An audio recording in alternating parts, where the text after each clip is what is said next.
네, 두산 로보틱스 이후에도 매력적인 10월 IPO 시장에 대해서 함께 알아보겠습니다.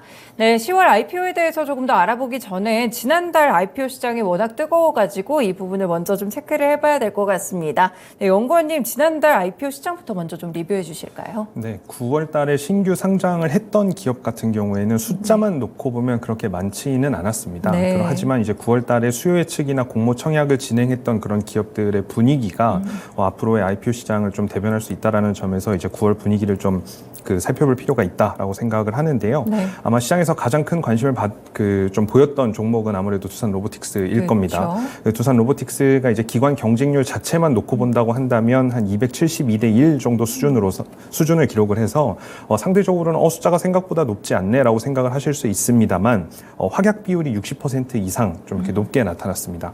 근데 이 확약 비율이 높게 나타났다라는 거는 그만큼 네. 기관들이 수요 예측 과정에서 이 두산 로보틱스라는 회사의 물량을 많이 확보하고자 하는 어떤 그런 전략이 있었다라는 것을 의미를 하고요. 네. 또 반대로 생각한다면 확약 비율을 그만큼 늘렸다는 건 단기간의 주가 변동에 그렇게 크게 개의치 않겠다라는 그런 의지를 표현한 것으로도 좀 볼 수 있을 것 같습니다. 네. 두산 로보틱스 이후에도 한싹 같은 경우에도 이제 공모가 밴드 상단을 넘어서는 수준의 이제 공모가가 확정이 됐었고요. 요 공모 청약 경쟁률도 상당히 좀 높게 나왔고, 네. 이 밀리의 서재나 IMT 같은 경우에도 이제 일반 공모 청약 같은 경우에는 한 400대 1 정도 이제 높은 그런 경쟁률을 기록을 했는데 좀 확실하게 IPO 시장에 대해서 관심이 좀 돌아서고 있다라는 부분들을 좀 체감할 수 있었다 그렇게 평가하겠습니다. 네, 그렇군요. 아무래도 두산 로보틱스라는 큰 대어가 있다 보니까 그 주변 종목들도 같이 관심을 받으면서 몇 가지 좀 많이 청약을 해보신 분들도 있으실 것 같아요. 그래서 이 종목들에 대해서도 많이 좀 생각을 하고 있으실 것 같은데 IPO 시장에 대한 관심이 조금 돌아서고 있다고 또 말씀을 주셨는데 사실 연초부터 좀 IPO 됐던 종목들을 보면은 수익률이 좋은 종목들은 진짜 일부 종목들이었던 것 같아요. 맞습니다.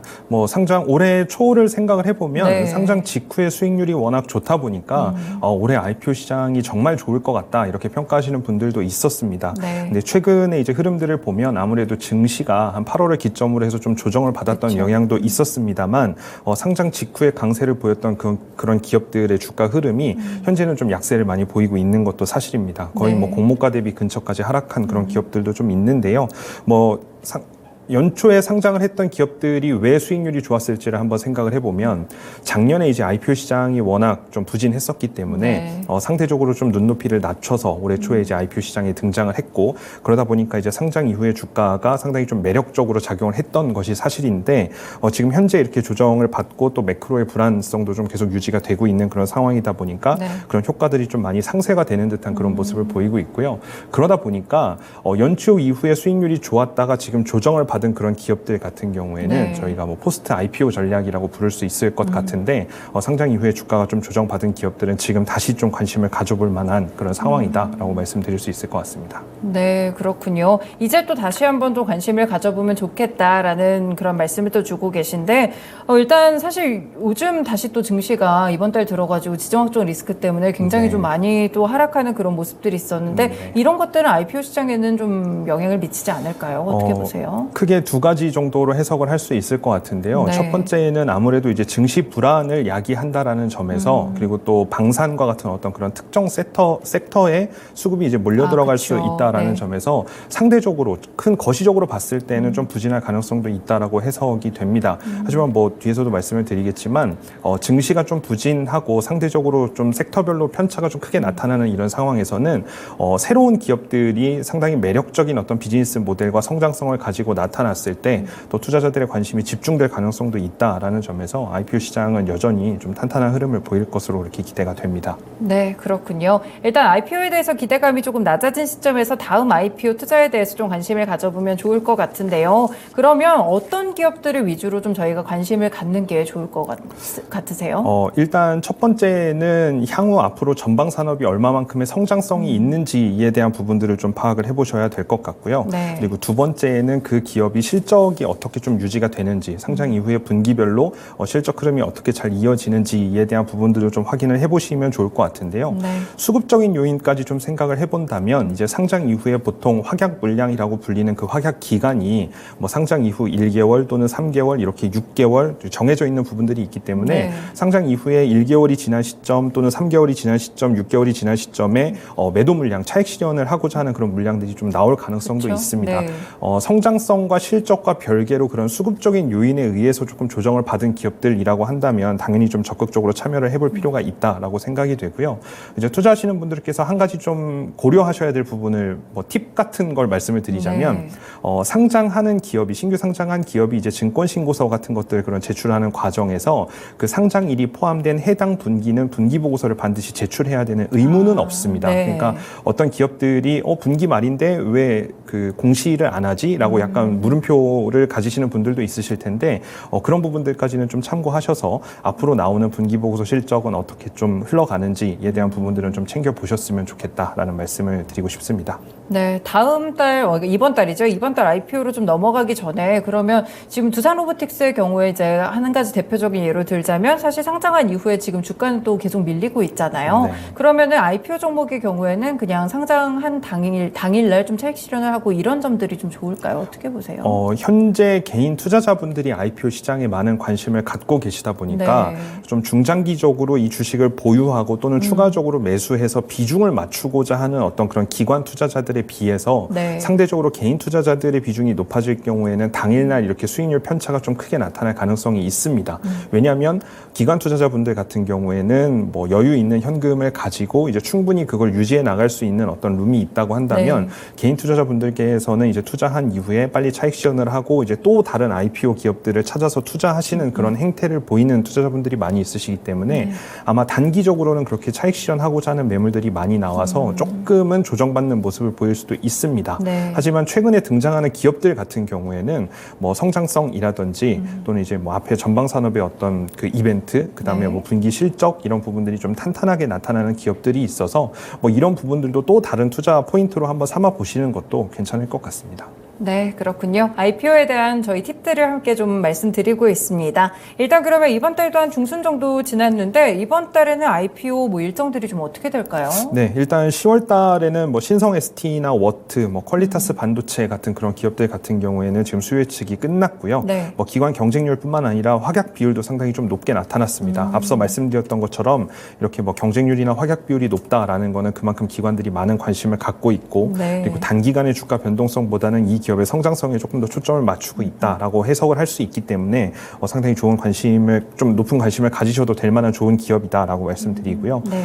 이번 주 같은 경우에는 이제 유진 테크놀로지나 서울 보증보험, 그다음에 유투바이오 같은 기업들의 수요 예측이 이제 예정이 되어 있고요. 네. 그리고 10월 말까지 이후에도 이제 소닉스나 큐로셀, 컨택 같은 기업들이 이제 수요 예측이 진행될 예정이고 제가 앞서서 한번 이 자리에서 말씀드렸던 이제 관심 기업으로 보고 네. 있는 에코아이 같은 경우에는 최근에 이제 그 증권 신고서 정정이 있어서 수요 예측이 조금 밀리기는 했지만 11월에 수요 예측이 진행될 예정입니다. 네, 그렇군요. 이번 달에도 역시나 수요 예측이 이미 끝난 종목들도 있고요. 앞으로도 좀 예정된 그런 일정들이 상당히 많은 것 같습니다. 저희가 그러면 이번 달 IPO 기업들 사실상 뭐 기업들을 방금 여러 가지를 말씀 주셨지만 굉장히 딱 익숙하게 들어오는 종목은 별로 안 되는 것 같거든요. 그럼에도 불구하고 저희가 관심을 좀 가져야 되는 이유는 어디에 있을까요? 저는 이제 크게 두 가지 포인트를 좀 보고 있는데요. 첫 번째 같은 경우에는 이제 수요 예측을 진행하는 이런 IPO 기업들이 상당히 좀 매력적인 포인트들을 가진 기업들이 있습니다. 네. 뭐 지금 대여급 기업으로 평가받고 있으면서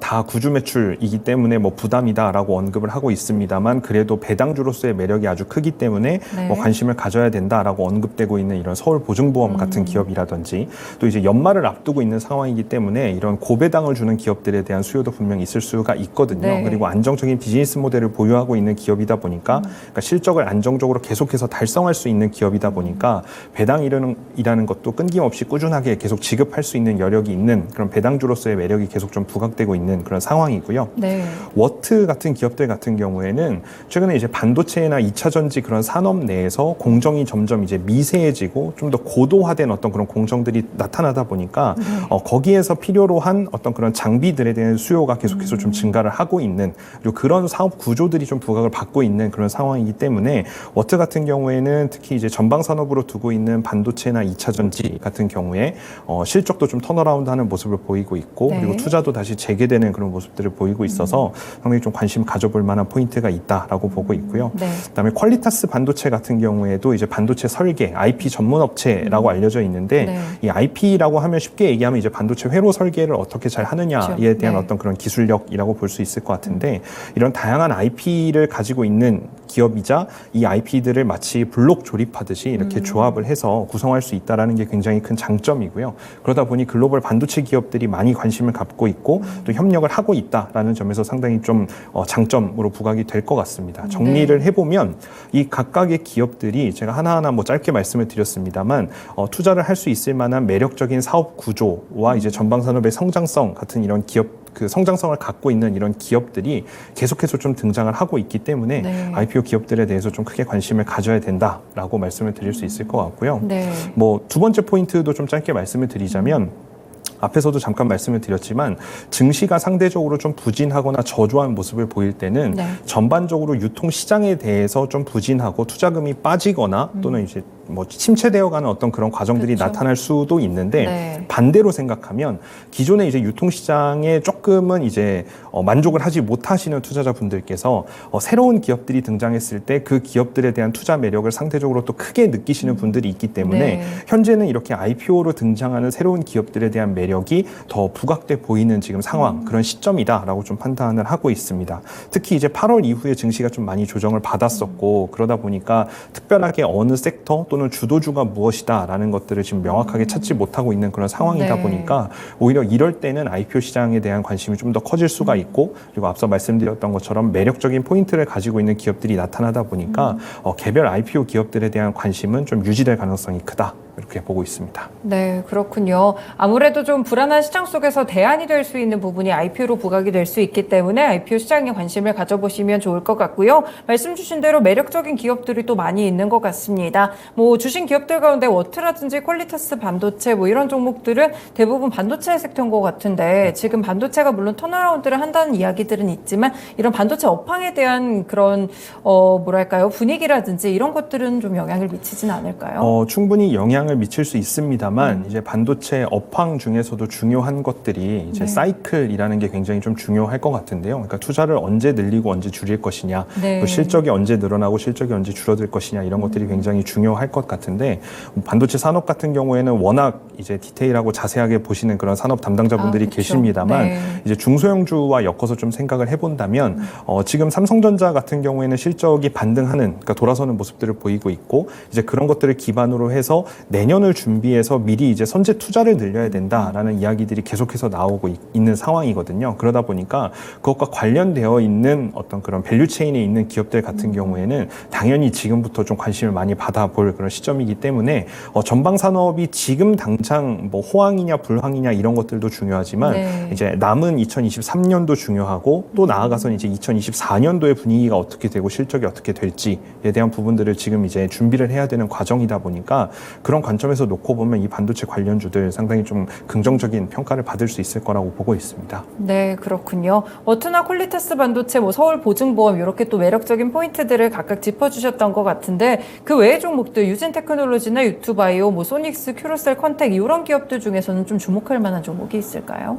일단 지금 2차 전지와 관련돼서 뭐 신성 ST 같은 기업들이라든지 네. 이런 기업들은 이제 전방 산업이 워낙 앞으로 중장기적으로 성장성이 그렇죠. 있기 때문에 네. 그런 부분들에 대해서는 뭐 지속적으로 좀 관심을 보이시는 그런 상황인 것 같고요. 그리고 지난번에도 한번 말씀을 드렸습니다만 사실 컨택이나 에코아이 같은 그런 기업들 같은 경우에도 상당히 독창적인 비즈니스 모델을 가지고 있는 그런 기업이다 보니까 좀 지속적으로 관심 보이시면 좋을 것 같은데, 지금 현재 등장하고 있는 이런 기업들의 약간 공통적인 특징, 그러니까 개별적인 기업들보다도 약간 네. 공통적인 특징을 살펴본다면, 앞으로 지금 당장이 아니라 앞으로 2024년도나 25년도에 큰 성장과 함께 실적을 목표를 이만큼 달성할 수 있습니다라는 그런 자신감을 표출하고 있는 기업들이거든요. 네. 그러다 보니까 앞으로의 어떤 성장성이나 수익성에 투자를 한다라는 그런 관점에서 놓고 본다면 지금 IPO에 적극적으로 참여하시는 것도 상당히 좀 긍정적일 거다라고 보고 있습니다. 네, 미래의 성장성을 좀 보면서 투자를 하면 좋을 것이다 라고 또 말씀을 주셨는데요. 시청자분이 궁금해하셔서 에코아이에 대해서 다시 한번 좀 설명을 해주실 수 있으실까요? 에코아이 같은 경우에는 네. 이 탄소 배출권 사업을 하고 있는 탄소 기업이다라고 배출권이군요. 말씀을 드릴 수 네. 있을 것 같은데요. 이 탄소 배출권을 단순히 이제 사고 파는 거래가 아니라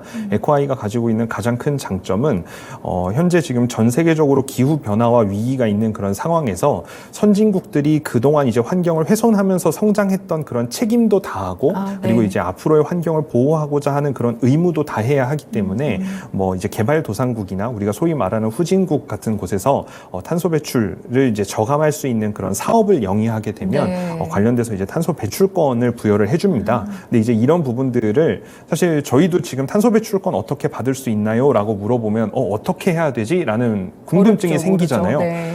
국가나 기업들도 마찬가지입니다. 기존에 본인들이 하고 있는 비즈니스 모델 그리고 국가가 지금까지 하고 있었던 어떤 그런 정책적인 부분들과 관련돼서 탄소 배출권이 추가적으로 이걸 우리가 확보하기 위해서는 어떻게 해야 되지라는 전략을 네. 명확하게 세울 수 있는 그런 부분들이 상당히 좀 제한적인데 컨택 같은 경우에는 그런 것들을 좀 제한을 해서 이러이러한 네. 사업들을 하시게 되면 탄소 배출권을 확보할 수 있습니다라는 그런 컨설팅과 조언을 해줄 수도 있고 실제로 그 사업을 이제 할 수 있도록 추진과 뭐 실행도 같이 해주고 그리고 거기에서 발생한 탄소 배출권에 대한 거래를 어떻게 해야 된다 또는 이제 탄소 배출권 확보한 것들이 어느 시점에 뭐 팔거나 또는 뭐 가격이 떨어지면 사거나 이런 전략까지도 모든 것들을 수립해 주는 기업이 에코아이다라고 보시면 될 것 같은데 이런 부분들이 앞으로 생각해 보면 탄소 배출을 저감해야 되는 수요는 계속해서 증가한 건 어떻게 보면 자명한 사실이고요. 그쵸. 그리고 그런 관련 컨설팅을 충분히 해줄 수 있는 그런 노하우나 기술력을 가지고 있는 그런 부분들도 좀 제한적이기 때문에 독보적인 비즈니스 모델을 가지고 있고 그리고 실제로 앞으로 이제 계속 언론에서도 회자되고 상장 이후에도 언급이 되겠지만 분기별 실적 같은 경우에도 또는 연간 실적 같은 경우에도 상당히 좀 크게 증가하는 모습을 보이고 있기 때문에 좀 큰 관심을 갖고 지켜보고 있는 상황입니다. 네, 알겠습니다. 네, 이제 지난달 IPO 시장에서 넘어서 이번 달 IPO 전략까지 좀 함께 짜드렸는데요. 확실히 새롭게 상장하는 종목들은 신상주로 주목을 받기도 하고 그동안은 사업에 대한 영역들이 좀 가려져 있다가 시장에 올라오면서 다시 부각을 받을 수 있는 점들이 있기 때문에 새로운 투자 전략으로 확인을 해보셔도 좋을 것 같습니다. 특히나 시장이 지금처럼 또 불안한 상황 속에서는 IPO가 대안이 될 수 있으니까요. IPO 시장에 대해서도 꾸준하게 관심 가져보시면 좋을 것 같습니다. 일부 쉬운 IPO 읽어주기 시간이었습니다.